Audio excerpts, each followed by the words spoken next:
नमस्कार। परीक्षा मित्र के इस YouTube चैनल पर एक बार फिर से आप सभी का स्वागत है।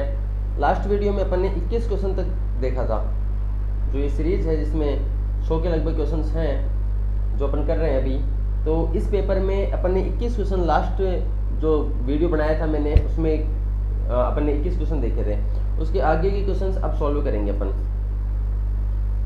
प्रश्न नंबर 22 है कि अमेरिकी संघ की कार्यपालिका शक्ति एक राष्ट्रपति में निहित होगी। अमेरिका के संविधान के किस अनुच्छेद में इसका उल्लेख किया गया है, ये पूछा जाता है ये प्रश्न, ठीक है। और ये है आर्टिकल 2। अनुच्छेद 2 ये कहता है कि अमेरिकी संघ की कार्यपालिका शक्ति राष्ट्रपति में होगी। भारतीय संविधान में भी ऐसा उल्लेख है कि भारतीय संघ की कार्यपालिका शक्ति राष्ट्रपति में निहित होगी। कौन सा आर्टिकल कहता है ये? आर्टिकल 53। ये कहता है कि समस्त कार्यपालिका शक्ति राष्ट्रपति में निहित होगी, जिसका प्रयोग राष्ट्रपति स्वयं या अपने अधीनस्थों के माध्यम से करेगा। यह अनुच्छेद 53 कहता है भारतीय संविधान का। अगला प्रश्न है, डुवर्जर के अनुसार राजनीतिक दल का तत्व क्या है? तो डुवर्जर के अनुसार राजनीतिक दल का तत्व क्या है? तो 4 प्रकार के राजनीतिक दल के तत्व बताता है डुवर्जर, ठीक है। Caucus, branch, cell, militia. आप इंग्लिश में याद रखेंगे ज़्यादा बेहतर होगा। कॉकस, ब्रांच, सेल और मिलिशिया, ठीक है। तो इनमें से कौन सा है? अब हिंदी में नाम लिखे हुए अपने को इंग्लिश में याद रखने हैं। कॉकस, ब्रांच, सेल, मिलिशिया 4 प्रकार के राजनीतिक दलों के तत्वों की चर्चा करता है डुवर्जर। डी इसका सही आंसर है। 24, अनुभववादियों ने लोकतंत्र के जिस सिद्धांत को मान्यता दी है वह क्या कहलाता है? तो अनुभववादियों ने लोकतंत्र के किस सिद्धांत को मान्यता दी है? अनुभववादियों द्वारा लोकतंत्र के सिद्धांत को मान्यता दी गई है, यह है विशिष्ट वर्गीय सिद्धांत, अभिजनवादी सिद्धांत, डी। निम्न में से जो विशेषता विशिष्ट वर्गीय लोकतंत्रीय सिद्धांत से संबंधित नहीं है, इन जो अभिजनवादी लोकतंत्रीय सिद्धांत, देखो लोकतंत्र के सिद्धांतों में मैं बार बार बताता आ रहा हूँ कि 3 प्रकार के सिद्धांतों की अपन चर्चा करते हैं। एक तो अभिजनवादी सिद्धांत की, एक समूह सिद्धांत की, और तीसरी अपन चर्चा करते हैं तार्किक चयन सिद्धांत की। और तीनों सिद्धांतों पे मैंने वीडियोस बना रखे हैं यहाँ पर, और ये तीनों इंपॉर्टेंट है, यहाँ से प्रश्न पूछे जाते हैं। तो ये पूछ रहा है कि अभिजनवादी सिद्धांत की विशेषता क्या नहीं है इनमें से? लोकतंत्रीय मूल्यों में विशिष्ट वर्गों का विश्वास, ये भी होता है। जनता का विशिष्ट वर्ग के मामलों में हस्तक्षेप होता है। विशिष्ट वर्गों में सत्ता के लिए चुनावी प्रतियोगिताएं होती हैं। सरकार जनता के प्रति उत्तरदायी नहीं होती है, केवल वोट मांगने के लिए आती है। सरकार जनता के लिए उत्तरदायी नहीं होती है, ऐसा मानना है अभिजनवादियों का,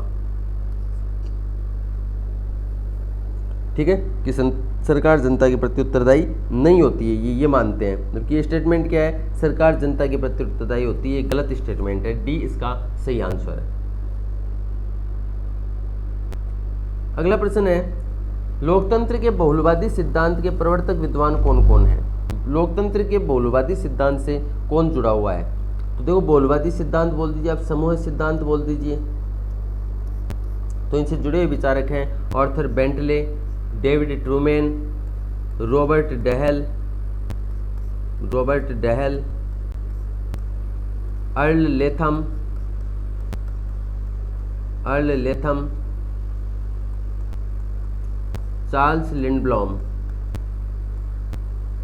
ये लोकतंत्र के समूह सिद्धांत से जुड़े हुए हैं, ये लोकतंत्र के बहुलवादी सिद्धांत से जुड़े हुए विचारक हैं। 26 का राइट आंसर है सी।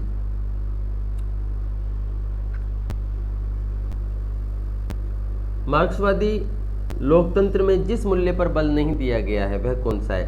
देखो मार्क्सवादी हैं, ये आर्थिक समानता की बात करते हैं। मार्क्सवादी सामाजिक न्याय की भी बात करते हैं, शोषण की अनुपस्थिति चाहते हैं, राजनीतिक स्वतंत्रता की बात नहीं करते हैं। राजनीतिक स्वतंत्रता की बात किसके द्वारा की जाती है? राजनीतिक स्वतंत्रता की बात उदारवादियों द्वारा की जाती है, नकारात्मक उदारवादियों द्वारा की जाती है, व्यक्तिवादी द्वारा की जाती है।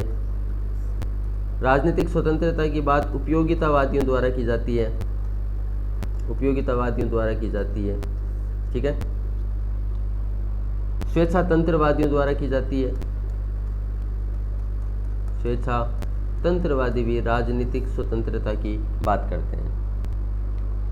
निम्न में से कौन सा अधिनायक तंत्र का लक्षण नहीं है? अधिनायकवादी व्यवस्था का लक्षण क्या नहीं होता है? उत्तरदायी सरकार। उत्तरदायी सरकार अधिनायक तंत्रीय व्यवस्थाओं में नहीं पाई जाती है। ए इसका राइट आंसर हो गया। ठीक है, उत्तरदायी सरकार लोकतांत्रिक देशों में पाई जाती है, और लोकतांत्रिक देशों की भी अपन बात करें तो संसदीय व्यवस्थाओं में उत्तरदायी सरकार पाई जाती है, न कि अध्यक्षात्मक प्रणालियों में उत्तरदायी सरकार होती है। सर्वाधिकारवादी शासन व्यवस्था का बेहतरीन उदाहरण कौन सा है? नाजीवादी शासन व्यवस्था सर्वाधिकारवादी थी। साम्यवादी शासन व्यवस्था जो अपन चीन में देख रहे हैं, रूस में देख रहे हैं, उत्तर कोरिया में देख रहे हैं, ये भी सर्वाधिकारवादी व्यवस्था है। हिटलर की फांसीवादी व्यवस्था, और ये मुसोलिनी की नाजीवादी व्यवस्था है, और हिटलर का फांसीवाद, ये सारे सर्वाधिकारवादी शासन के उदाहरण हैं। डी राइट आंसर है। डुवर्जर के विचार से राजनीतिक दलों के संगठन के मूल तत्व क्या हैं? तो भी मैंने बात की थी, branch, cell, caucus, militia. A right answer 30। Branch, cell, caucus, militia, sequence पूछ रहा है। ठीक है, ए इज राइट आंसर।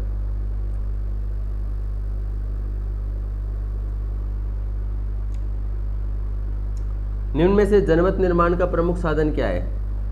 जनमत निर्माण किससे होता है? जनमत निर्माण राजनीतिक दलों द्वारा किया जाता है, जनमत निर्माण।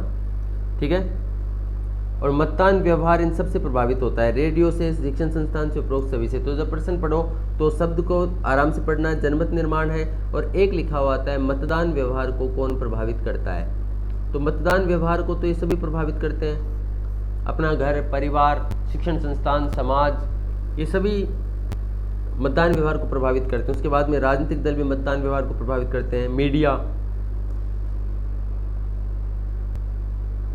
दलीय पद्धति का जनक किसे माना जाता है? दलीय पद्धति का जनक माना जाता है प्यूरिटस को। प्यूरिटस दलीय पद्धति का जनक कहलाता है। राजनीतिक दल के आदर्शवादी धारा का समर्थक कौन है? राजनीतिक दलों की आदर्शवादी धारा, राजनीतिक दलों की बात कर रहा है बर्ग। बर्ग को बेहतरीन कोटेशन देने के लिए भी जाना जाता है। राजनीतिक दलों की सबसे बेहतरीन कोटेशन जिसने दी है, परिभाषा जिसने दी है, वो व्यक्ति है बर्ग। तो बर्ग राजनीतिक दलों के आदर्शवादी धारा से जुड़ा हुआ विचारक है।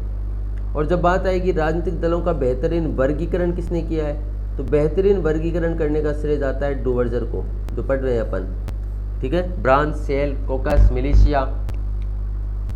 किसने दबाव समूह को गुमनाम साम्राज्य का नाम दिया है? एक तो आएगा गुमनाम साम्राज्य और एक है अदृश्य सरकार। अगला प्रश्न भी आप देख सकते हैं, दोनों शब्दावलियां अलग अलग है। यहाँ पे अदृश्य साम्राज्य भी लिखा हुआ आ सकता है। ठीक है, तो गुमनाम साम्राज्य और अदृश्य सरकार दो टर्मिनोलॉजी हैं, दबाव समूह के बारे में है। दबाव समूह को गुमनाम साम्राज्य कहा है फाइनर ने, और दबाव समूह को अदृश्य सरकार किसने कहा है? अदृश्य सरकार कहा है मैक्लेलन ने। मैक्लेलन ये अदृश्य सरकार बोलता है। निम्न में से किसने दबाव समूह को गैर सरकारी शासन की संज्ञा दी है? दबाव समूह है, गैर सरकारी शासन है, लैम्बर्ट ऐसी बात कहता है। दबाव समूह को हित समूह की संज्ञा कौन देता है? दबाव समूह को हित समूह की संज्ञा देता है कोकोविच। कोकोविच दबाव समूह को हित समूह बोलता है। आमंड द्वारा किए गए दबाव समूह के वर्गीकरण में निम्न में से कौन सम्मिलित नहीं है? देखो अब ये हिंदी में लिखा हुआ है, थोड़ा सा कंफ्यूज क्रिएट कर देता है। ठीक है, अब इसमें तो इसका आंसर क्या है? बी दिया गया है। ठीक भी है, लेकिन दबाव समूह के 4 प्रकार बताता है आमंड। इंस्टीट्यूशनल, इंस्टीट्यूशनल आप इंग्लिश में याद करना है ना, institutional, associational, associational, non associational, ठीक है, समुदायात्मक, असमुदायात्मक हो गया एसोसिएशनल, और एक है एनोमिक। एनोमिक, ठीक है, ये असंस्थात्मक दबाव समूह नहीं है ऐसे। ठीक है, तो ये संस्थात्मक हो गया, ये समुदायात्मक हो गया, ये असमुदायात्मक हो गया। और एक होता है एनोमिक, जो ये तालिबानी संगठन है, ये कैसा दबाव समूह है? एनोमिक है Taliban. The government process, political interest and public opinion, सीधा सीधा प्रश्न है, ये बुक किसकी है? The government process. तो द गवर्नमेंट प्रोसेस बुक का नाम आपने सुना होगा, डेविड ट्रूमैन की बुक है। डेविड ट्रूमैन लोकतंत्र के समूह सिद्धांत से जुड़े विचारक हैं, David Truman. The government and politics of India बहुत ही फेमस बुक है, मॉरिस जोन्स के द्वारा लिखी गई है। The government and politics of India. भारतीय राजनीति में संस्थात्मक दबाव समूह का उदाहरण कौन सा है? जो संस्थात्मक दबाव समूह होते हैं ये नौकरशाही वाले जो राजनेता बनाते हैं वो ये, और जो नौकरशाही सेना या जो राजनीतिक दल बनाते हैं, तो कांग्रेस ने अपना राजनीतिक दबाव समूह बनाया, ये संसदीय बोर्ड कहलाया। ये सेना, नौकरशाही, ये जो दबाव समूह बनाती हैं इनको संस्थात्मक दबाव समूह कहते हैं। अप्रत्यक्ष निर्वाचन प्रणाली में कौन समाहित नहीं होता है? देखो, अप्रत्यक्ष निर्वाचन के द्वारा कौन कौन राष्ट्रपति बनता है, उपराष्ट्रपति बनता है, किन किन का चुनाव होता है, ये पूछ रहा है। तो अमेरिका के राष्ट्रपति का चुनाव अप्रत्यक्ष निर्वाचन प्रणाली से होता है। रूस के राष्ट्रपति का चुनाव है ये प्रत्यक्ष रूप से होता है, तो आंसर तो बी हो जाएगा इसका। भारत के राष्ट्रपति का चुनाव भी अप्रत्यक्ष होता है और भारत के उपराष्ट्रपति का चुनाव भी अप्रत्यक्ष ही होता है। लोकतंत्र के सहभागिता सिद्धांत का प्रतिपादन किसने किया है? लोकतंत्र के सहभागिता सिद्धांत का प्रतिपादन, बहुत इंपॉर्टेंट प्रश्न है। सहभागिता विमर्शात्मक बोल सकते हैं आप। सहभागिता सिद्धांत का प्रतिपादन किसने किया है? तो कैरोल पैटमैन इससे जुड़ा हुआ है। एक ही विचारक है ये, कैरोल पैटमैन, पैटमैन नाम है इसका, पैटमैन, ठीक है। सीवी मैकफर्सन, एन पोलैंड, और ये सारे हैं डी, इसका राइट आंसर है सहभागिता सिद्धांत का। बहुदलीय व्यवस्था का सर्वश्रेष्ठ उदाहरण कौन सा है? कहाँ बहुदलीय व्यवस्था पाई जाती है? फ्रांस में बहुदलीय व्यवस्था पाई जाती है। जब शासक दल अपने लाभ की दृष्टि से निर्वाचन क्षेत्र में मनमाने तरीके से अनुचित परिवर्तन कर देता है तो उसे क्या कहा जाता है? ये अमेरिकी व्यवस्था के संदर्भ में पूछ रहा है ये, इसको कहा जाता है गेरीमेंडरिंग। और अब दुनिया में कहीं पर भी हो, जैसे अपने इसको और अच्छे से समझते हैं अपन। परिसीमन आयोग जब परिसीमन करता है क्षेत्रों का, तो वह अपने जो सत्ता में दल होता है वो ये चाहता है कि परिसीमन इस तरीके से हो कि हमारे ज़्यादा से ज़्यादा वोट आए। तो जब सत्ता दल, शासक दल अपने लाभ के लिए निर्वाचन क्षेत्र में अपने मनमाने तरीके से परिवर्तन करवा देता है, चाहे जैसे जातीय आधार पर, मान लो कोई जाट नेता है या राजपूत नेता है, तो क्षेत्रों को भी इस तरीके से विभाजित करा देगा कि जाटों के वोट ज़्यादा आएंगे या राजपूतों के वोट ज़्यादा आएंगे, ठीक है। तो ऐसा परिसीमन करवा देता है, तो इसे क्या कहते हैं? ये कहलाता है गेरीमेंडरिंग, ठीक है।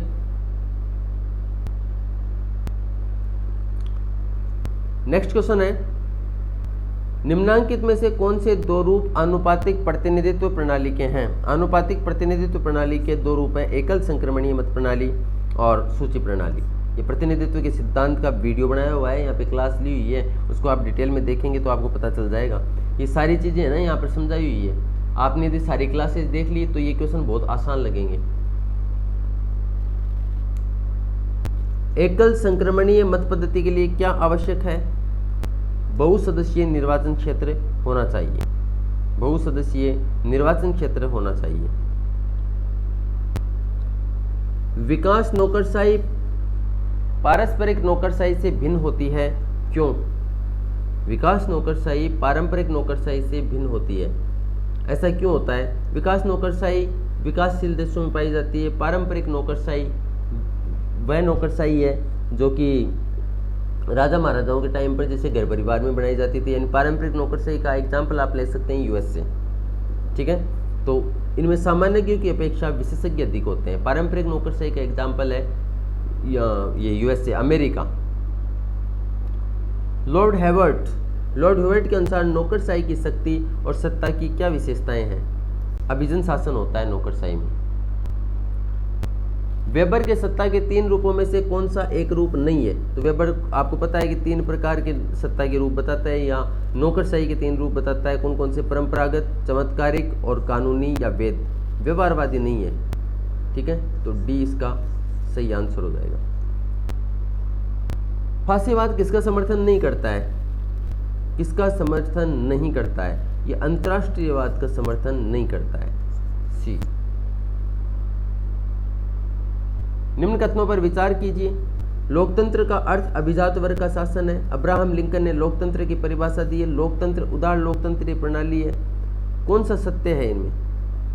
तो 2 और 3 सही है। लोकतंत्र का अर्थ अभिजात वर्ग का शासन है, ये शाश्वत बात नहीं है।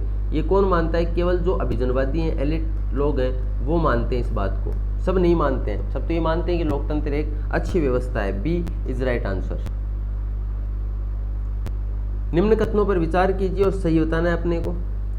लोकतांत्रिक प्रणाली में न्यायपालिका के द्वारा कार्यपालिका तथा विधानमंडल के कार्य को प्रभावित किया जा सकता है। लोकतंत्र में रेडियो टेलीविजन के द्वारा कुछ सीमा तक शासन की आलोचना की जा सकती है। 2 सही है, 1 गलत है। बी इसका राइट आंसर है। ठीक है, कि लोकतांत्रिक प्रणाली में न्यायपालिका के द्वारा कार्यपालिका विधानमंडल के कार्यों को प्रभावित नहीं किया जा सकता है। निम्न में से जिससे विधि के शासन की पहचान होती है वह क्या है? साधारण न्यायालय। पॉलिटिकल साइंस एंड इंट्रोडक्शन, ये बुक किसकी है? पिनोक और स्मिथ के द्वारा लिखी गई बुक है political science and introduction. Modern democracy पुस्तक का लेखक कौन है? ब्राइस, बहुत ही फेमस बुक है।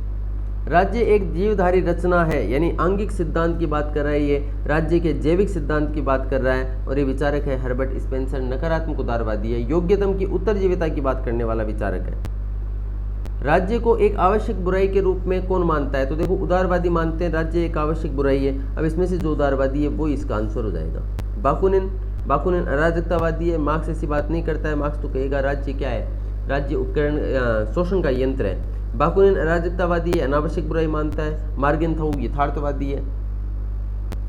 उदारवाद यूरोप की जिन 2 क्रांतियों की उपज है, उदारवादी यूरोप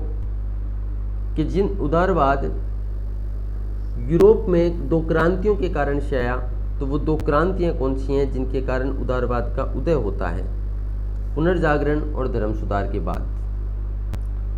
2 सदन रखना ठीक ऐसा ही है जैसे एक गाड़ी के दोनों तरफ घोड़े जोत दिए जाते हैं और वे विरोधी दिशा में जाने का प्रयत्न करते हैं। यानी ये जो व्यक्ति है ये द्विसदनात्मक व्यवस्था का समर्थन नहीं करता है। और ये कौन व्यक्ति है? ये है बेंजामिन फ्रैंकलिन। ये 60 क्वेश्चन थे अपने, जो अपन ने देखे हैं, सोल्व किए हैं यहाँ पर। ठीक है, और जैसा कि आप लोगों को भी ये अच्छा लगने लग गया है कि ज़्यादा डिटेल में नहीं बताया जाए, तो वही मैंने फॉलो किया है और मैंने आंसर आपको बताए हैं। आप करने का प्रयास कीजिएगा। आपको यदि टेस्ट सीरीज ज्वाइन करनी है तो आप मुझे मैसेज कर सकते हैं, टेस्ट सीरीज ज्वाइन कर सकते हैं। ठीक है, टेस्ट सीरीज चल रही है UGC नेट JRF के अकॉर्डिंग और असिस्टेंट प्रोफेसर के सिलेबस के अकॉर्डिंग। ये मेरा नंबर है, आप मुझे व्हाट्सएप मैसेज कर सकते हैं, कॉल मत कीजिएगा। ठीक है, आप व्हाट्सएप मैसेज कीजिएगा, मैं आपको रिस्पॉन्स दूंगा। 9079316751, ये इस नंबर पे आप मैसेज कर सकते हैं। ठीक है, लॉट ऑफ थैंक्स।